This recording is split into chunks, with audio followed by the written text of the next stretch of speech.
Small Town Romance is a Victorian duo, Flora Smith and James Arneman, who both have extensive musical backgrounds and also create their own videos, which can be delightfully whimsical at times. They released a self-titled album in 2016, and they now have a new album, Home Fires, which I just keep thinking is this really cool piece of work. And that's the adjective that keeps coming to mind. So I'm going to use it. Hello, Flora. Hello, Jim.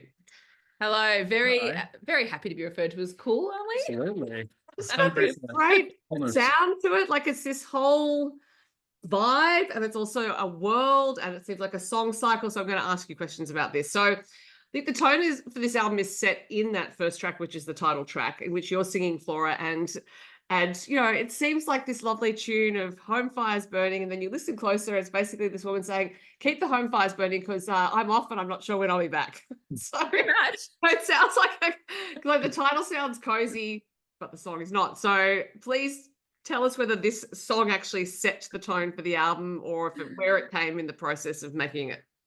I mean, it did once it all kind of came together. I think this album was a long time in the making and a long time, you know, it was a long sort of gestation for this record. But when we pulled it all together and sort of took a step back, it all kind of made sense in the way that it hung together. You know, the songs were kind of written in different periods of our lives. And that track was actually an older song that I'd had, you know, on the shelf that I'd written before we had kids. And it always had a sort of a judgmental kind of edge to it as a song. And I'd always imagined it being sung by a sort of a deadbeat dad, essentially. But then you grew into it. And then I became aspirationally deadbeat. But I actually think it works. It makes so much more sense being sung by a woman because it's a fantasy, you know. And I think that maybe it's just because I'm in this phase of life, and you tend to look for narratives that are, you know, relevant to where you are at in life. But I've seen this fantasy kind of played out again and again and again in film and literature and in writing from these women's voices, because I think that, you know, it is kind of a bit of a taboo, this kind of idea in this fantasy that a mother has these moments where they're not, you know, the kind of angelic, benevolent mother, and they do wish to, you know, entertain what it's like to just be an independent person in the world. So yeah, but I think, you know, it for most people it stays in the realm of fantasy. And so it's a good one. It's a rich one to explore. And I think this record, it opens with Home Fires, and then the whole album, I think these songs are kind of I had a good thing to say about them. I've forgotten what it is now because it's 8:30 on a Sunday night. We're harried out the weekend with the kids. You had your log line. I had my log line for the album, but I've forgotten it. But basically, it's the whole album. It's kind of that tension between like restlessness and resignation. You know, there's that I think is very kind of common when you leave your 20s behind you. And you've got these responsibilities, and it's how do you walk that line between having those sort of restless desires and fantasies, but also having that kind of, you know, resignation that no, actually your life is in one place. Yeah. A long introduction. No, it was not an introduction. It was an answer to a question. And I'm still stuck on the phrase aspirationally deadbeat, just so you know. Maybe subconsciously that's. I need to phone it in more, Sophie. That's like that's a humble brag and a half, isn't it? I just wish I could be a worse parent. I just can't help it. It's great. Small Town Romance, aspirationally deadbeat. There's your log line. The last track is Ordinary Life, and I think, you know, that whole idea of this song cycle, it because Flora, you sing that track as well. It does.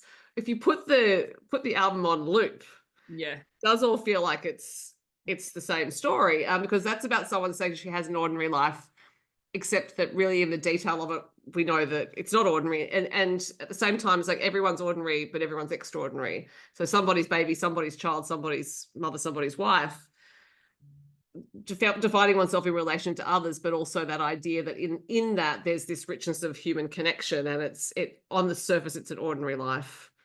Yeah, but it's not. So were those songs ever seen by you two as companion pieces? No. It all made sense. I think going back to the original question about like how intentional this being more of a song cycle or a sequence that was thematically kind of consistent or a kind of progression. When we just went to sequence the record, that's when we kind of realized. Before that, we were just like, oh, look, whatever songs we've got that we think are kind of cutting, like are making the cut, are sounding good when we've recorded them, because a couple went by the wayside. And then when we sequenced them, it just made all this sense. That was a great moment. I was pretty sure the start and the end were very clear. Yeah, I was pretty sure I wanted Ordinary Life to close the album, because I just think that it's got a kind of pathos to it, and a reflection that, we do all, the other kind of aspect to that song. I mean, you've touched on a lot of what it's about, but it's also like we do all strive to be extraordinary in some degree, or maybe some of us have entertained ideas of their own, brilliance more than others. But the reality is, if you do have an ordinary life, if you do have an ordinary life that is rich in relationships, and you have a roof over your head, and you've like that in this kind of day and age, like that is actually quite extraordinary. Like you are so lucky to have an ordinary life, and we spend so long sort of striving for something that is extraordinary, when I think really if we can learn to appreciate the ordinary, we're much happier. Well, and also that idea that it's not enough. Well, the perception is it's not enough to be extraordinary, you know what I mean? To have those, so all those human connections that you mentioned in that song, they're so important. That's humanity. That's community, that's life. But this idea, and I guess in the culture we live in, that you have to be doing things, like you must achieve. I know. Not enough to just be something. Yeah, and that song was written very much in the immediate aftermath of having our first child, and having that kind of realization of, the kind of the reality of your life slapped up against you a little bit. And there's a few songs like that on the album, and I do feel like I want to say that it's quite a time and a place. It's quite a time and a place song, and I don't really feel that way anymore. But yeah, definitely in that immediate kind of aftermath of having our first child and being like, oh wow, like this isn't kind of what I necessarily was expecting, maybe, or I don't know, maybe this is a bigger life shift than I was anticipating. But then actually having a bit of perspective on that and going, no, your life is rich and beautiful and wonderful in its ordinariness. Yeah, absolutely. Absolutely. And so I should also point out to the listeners/viewers that, Jim, the songs are alternated throughout, that you're singing, Flora singing. We'll get to Jim. Well, he gets track 2, which is Cut and Run, which somewhat seems on the similar theme of home. I know. It's a little bit confronting when you put them all together in a set. You go, oh. Well, then you realize that it's just there's things that you want to kind of get out there. We're both kind of in a different state, like a similar stage of life, and we're both writing, we cross paths. Well, Flora jokes a lot about the sorts of songs we write, and that she writes songs about, leaving the family, ghosting the family, and then I write kind of portraits about kind of discontent, kind of toxic middle-aged men. So that's the sort of genre of song that I write. So ill-adjusted middle-aged men who never went to therapy, and then mothers who fantasize about leaving their families. That's the behind. two genres of song. Yeah, that's yeah. But they come together a little bit on Cut and Run, because it's a ill-adjusted, maybe not middle-aged man, but someone who's younger. He's a bit younger. That character. But they are ghosting someone. He is ghosting. Yeah, that's true. Yeah. So yeah. But that was one very much, actually, the Cut and Run's a song that we wrote that was one of the purer co-writes, where we both just sat down and I had maybe a chorus for that. I think that was it. And then we just kind of worked on it together. And whereas quite a lot of the songs were pretty fully formed when someone brought them. Yeah, so somebody will have kind of 80% of it, or have the skeleton of it done, and then we'll work on it together. But usually someone's kind of got the final say. But that one was the vision holder, if you will. Like corporate speak for you. What's your vision statement there, Jim? This one we got the butcher's paper out for Cut and Run. And yeah, then a bit, but. Well, yeah, hopefully more often in the future too, because I think it works well. It balances. We balance out our sensibilities nicely. Yeah. Because once someone's gone too far with the song, and it's too much of a Flora song, it's too much of a Jim song, it's not much you can do. No, but it's got to be Lennon and one's got to be McCartney. The architecture of it is already built in a certain way, and so it's editing rather than creating. Yeah, exactly. Yeah, that's kind of what I meant. Yeah. Anyway, but I suppose it's also a matter of the two of you finding the opportunities to sit down together, because there are other things going on, and like home life, and it's so you would require some space and time to actually be there it makes more sense logistically, I would imagine, for you to write separately and then have the other edit. Yeah, it tends to work out that way most of the time. That's kind of the path of least resistance. Yeah. So just Jim, in terms of the sorts of songs you were talking about, we have Festival Town and Pickup Band, which are, about, in part, about a musician's lifestyle. And there's Pickup Band is, that's a really interesting tune. Like I'm listening to it thinking there's this, you could hear this sort of resignation. Well, this is who I am and this is my life and this is the path I've chosen. But also in the way you sing it, there's this longing for the connection, I guess, on the other side of just but maybe I could be this different person, but I'm not. Yeah, I think so. I think it's very much, it's based, Pickup Band is kind of based on a kind of couple of memories I had of musicians I knew growing up, and going along, being on tour with my family and seeing their band and the musicians, a sort of milieu of people on tour, and kind of as a kid just kind of coming to terms with what a musician's life was, because it felt very glamorous, and it was sort of so magic to me, them getting up on stage every night, and when I was 7 or 8 especially, or around that age of sort of a young kid, just watching them play and watching them do what they could do, it just looked like magic to me. I didn't quite understand how music worked yet, so it just was kind of amazing to me. And then they'd come off stage and they were all from different backgrounds and different sorts of people, but it was, even by the time I was 10 or 12 or whatever, I could see that this sort of lifestyle wasn't the most conducive to feeling grounded or having long-term relationships, I think.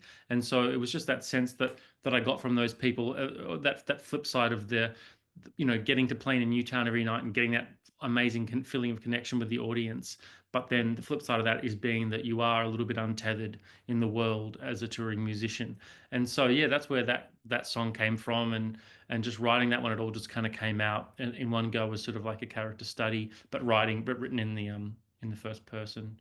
And it was great. And again, sequencing came into it, like in the sense that Flora had a really clear idea that Home Fires was going to, would be good first, and then Ordinary Life would be a good closer. And then I said, well, what if I had a song that ended side one and ended side A, started side B? That was my kind of sequencing request. And so I wrote Festival Town as the closer for side A, which had kind of a massive big outro that kind of goes on. And then you flip the record over and then you start again fresh with kind of, it's like, a Here Comes the Sun moment kind of on side B. Yeah.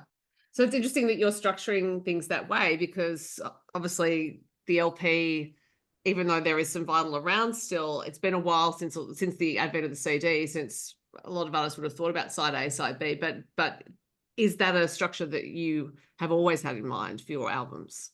Well, this is only our second album, Sophie, and this is the first one we've done on vinyl, but we knew we wanted to press vinyl for this one. And in terms of, we wanted it, that was the kind of listening experience that we were most thinking about in our sequencing.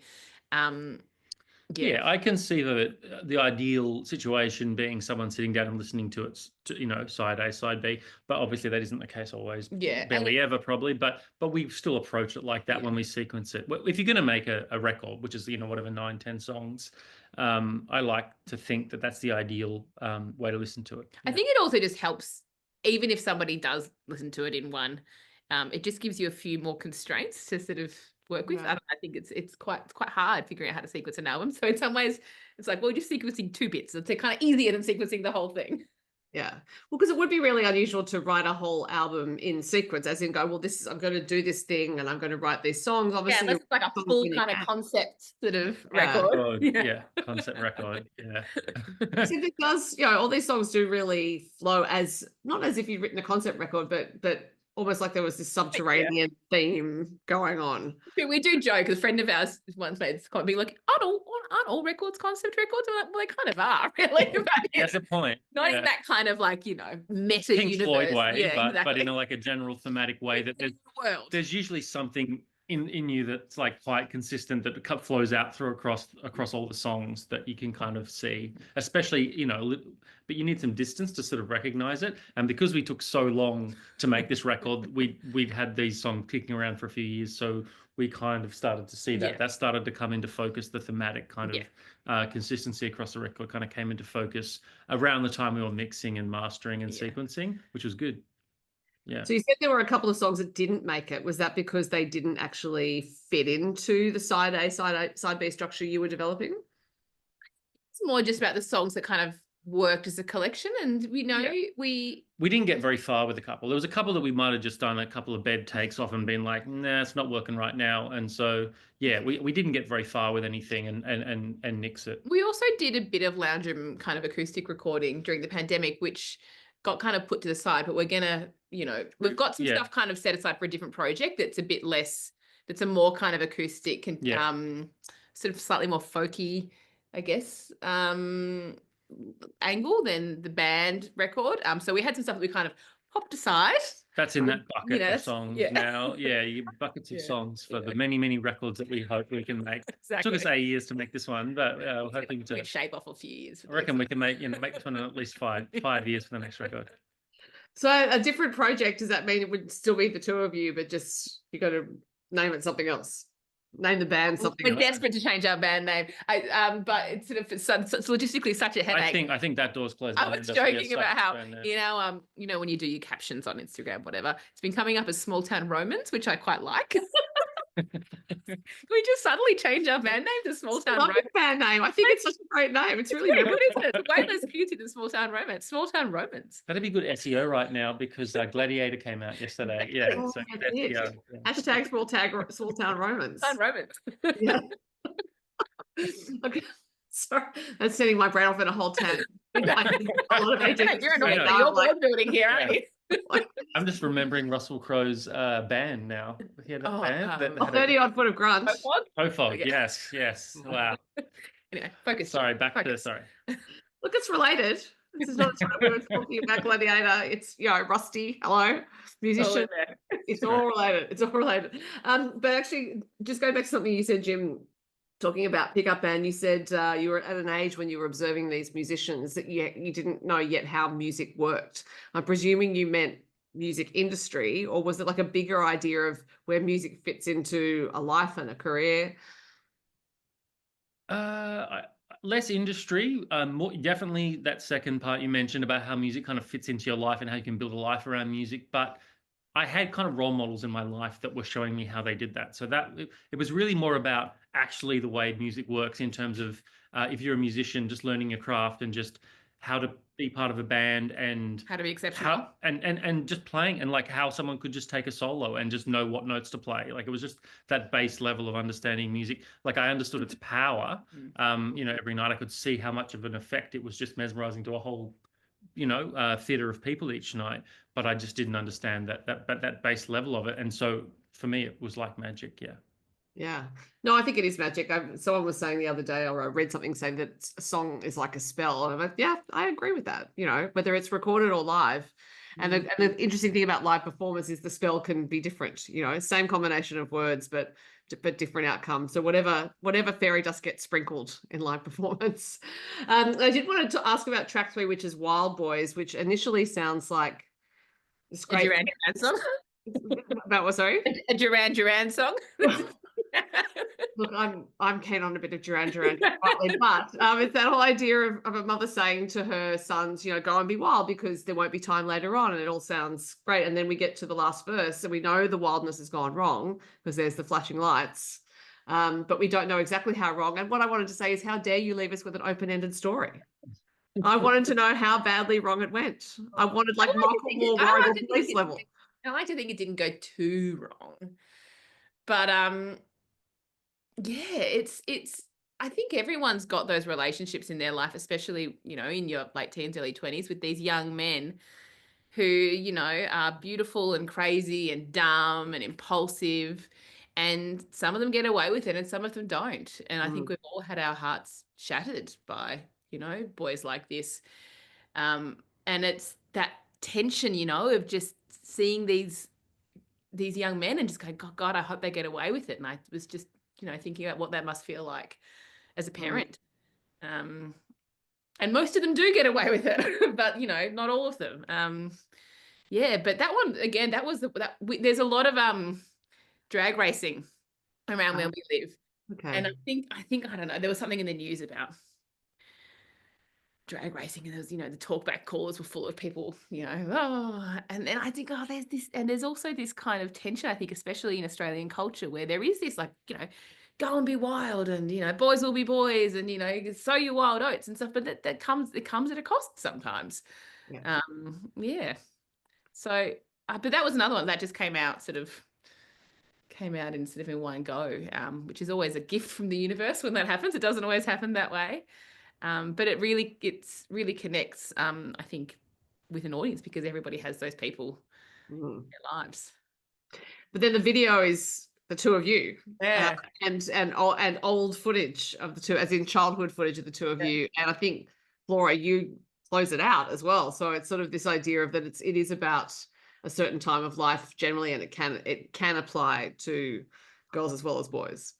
Absolutely. There was a friend of mine who is far more educated and literate than me, and she had a really good word, and you're a literate person, you might know it, and it was like it was a word, and she said, oh, that song's got great insert word here, and I had to Google it because I never heard the word before, and she was like, it's it's the combination of melancholy, nostalgia.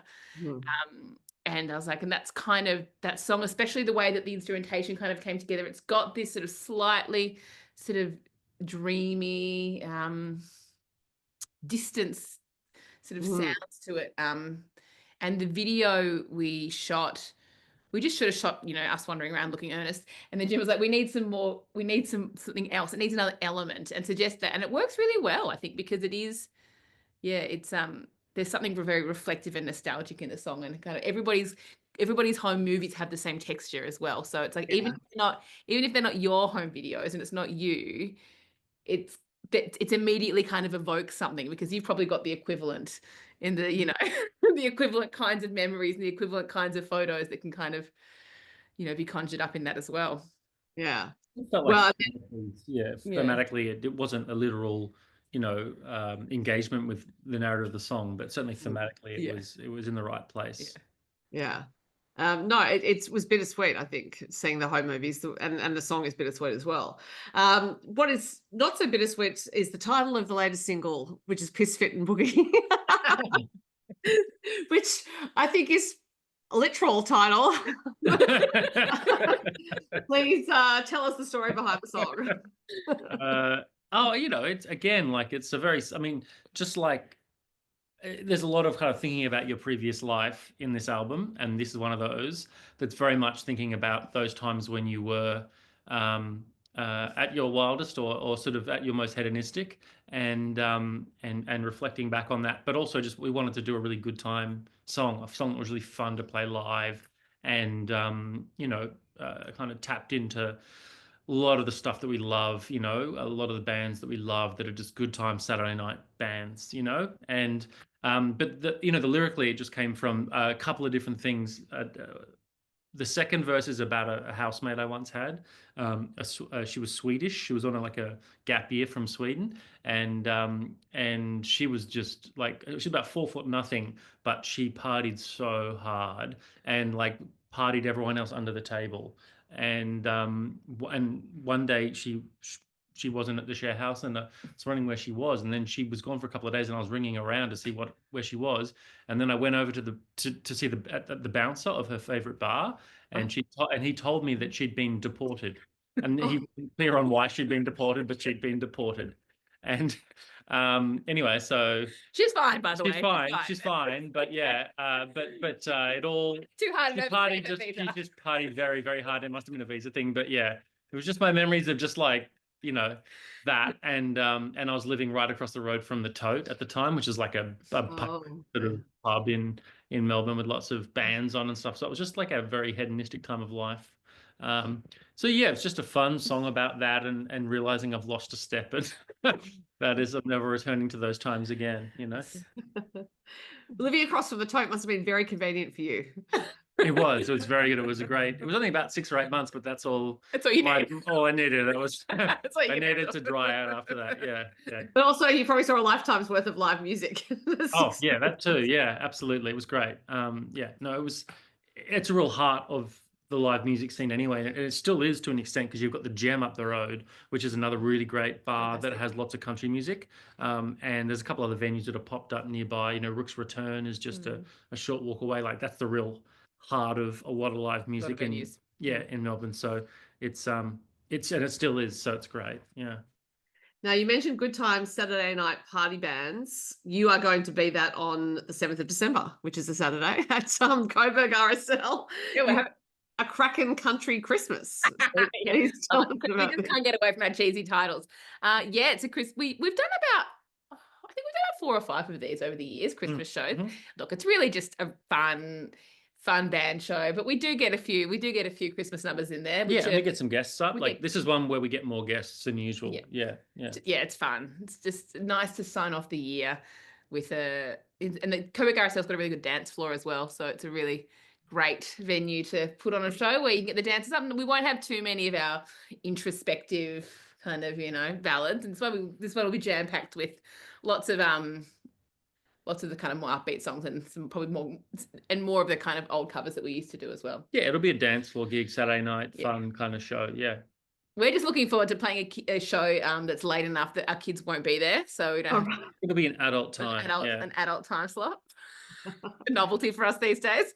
But with the Christmas, are you going to do like Ye Olde Christmas Carol, or are you going for the contemporary Christmas? No, I mean, I am a lover of a Christmas carol. I enforce carols at social occasions in the month of December. Flora's someone that'll have people over for Christmas drinks, and then at a certain point, whenever no one's ready for it, she'll start handing out the lyric sheets for the various carols, and then she'll just enforce carols on everybody, and everyone's just standing around awkwardly looking at their lyric sheets. People have come to expect it though.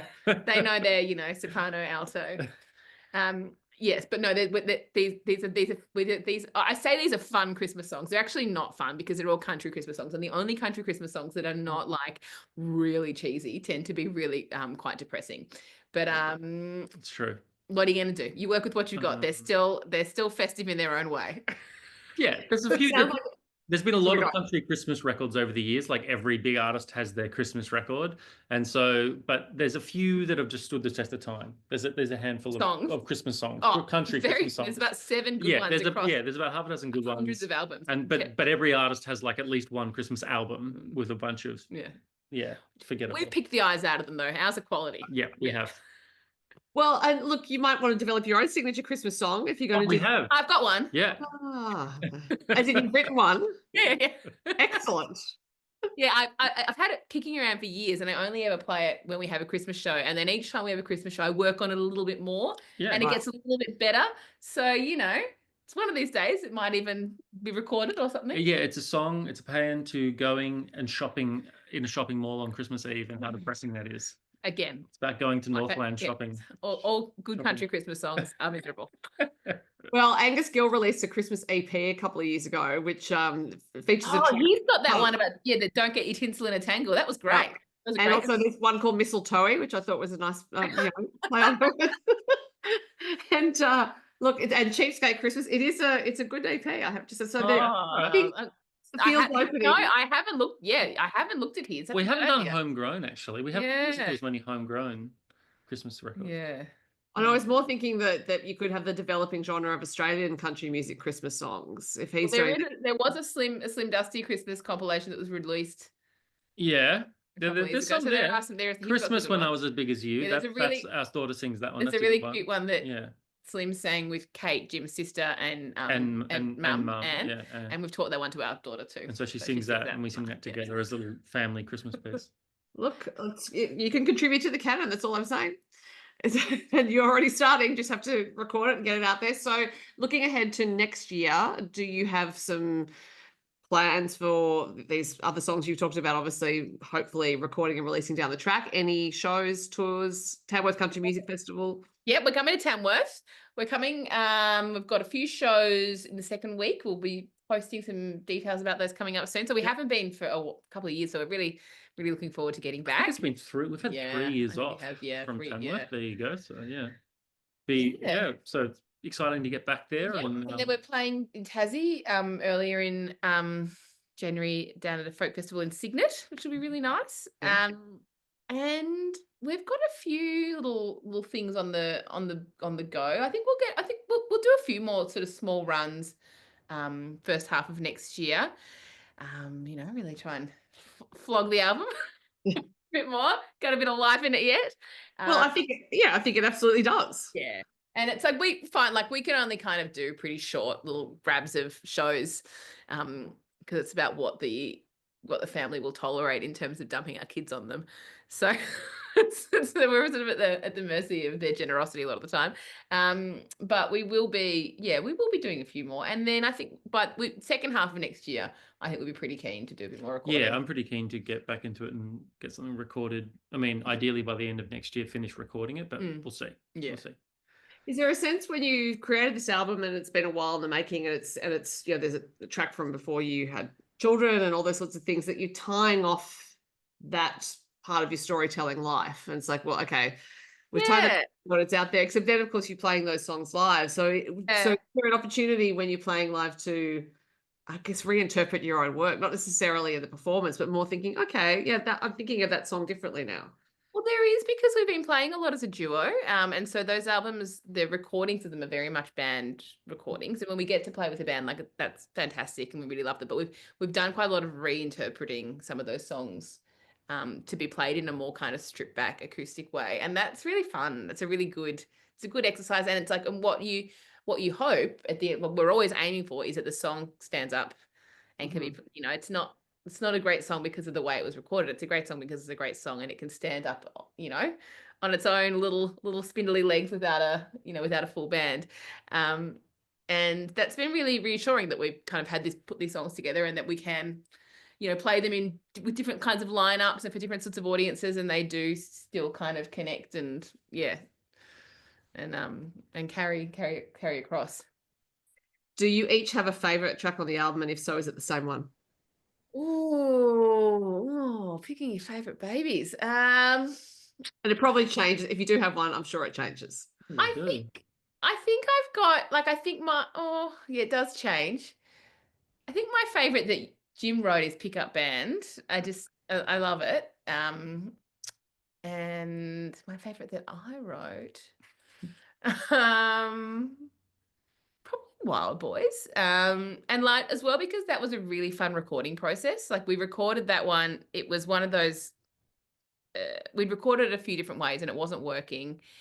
And we'd sort of talked about it a bunch, and I just kind of knew I wanted it to be different, but I didn't know how. So that great one, just make it better, but I don't know how, which everyone loves to hear. Just play it different but better. I don't know anything more. And then Roger Bergadez, who was engineering, came back in and he said, I've got this idea. I want to try slowing it down and doing it, in this halftime feel.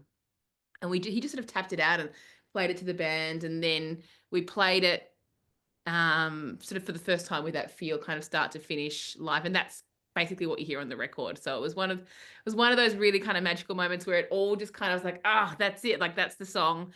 I didn't know, and it made sense to all the players. There was even, like, I think the Stevie who was playing piano, like, he played a wrong chord, but actually it was right, like those kinds of things where it just sort of felt like it was just, in terms of the kind of the recording process, it felt like it had a bit of magic from the ether sprinkled onto it. So that was my favorite recording process. And I think in some ways that's colored my my favoritism to that track, because it just was such a one of those kind of like hair on the back of your neck moments where everybody just goes, yeah, that's great when we tracked that. Yeah, that's it. Yeah. Mm-hmm. And Jim, do you have a favorite?